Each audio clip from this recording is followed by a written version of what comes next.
আসসালামু আলাইকুম। আশা করি সবাই ভালো আছেন। ইনশাল্লাহ আপনাদের দোয়ায় আমিও ভালো আছি। তো সকালবেলা শুভ সকালবেলা ভিডিওটা ছাড়তেছি। তো আজকে গরুর খিচুড়ি আছে গরম গরম, আর এইদিকে মুরগির খিচুড়ি আছে। যারা খিচুড়ি খাবেন বা নির্বাচন উপলক্ষে যারা খিচুড়ির অর্ডার দিবেন তারা জলদি জলদি যদি অর্ডার দেন তাহলে পাবেন। আগেও অর্ডার দিলে পাবেন, আর তগ্নগতায় অর্ডার দিলে পাবেন না। কিন্তু ফতেজঙ্গপুর বাজারের পশ্চিম মাথায় শাহজাহান মসজিদের সামনে পুষ্কুনি পার, এই পুষ্কুনি পার চলে এলেই আলম ভাইয়ের দোকানটা পাবেন।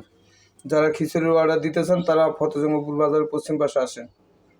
আর আগেও অর্ডার দেওয়া দিলে আপনাদেরটা পার্সেল হয়ে থাকবে, আর যদি পরে দেন তাহলে আর পাবেন না।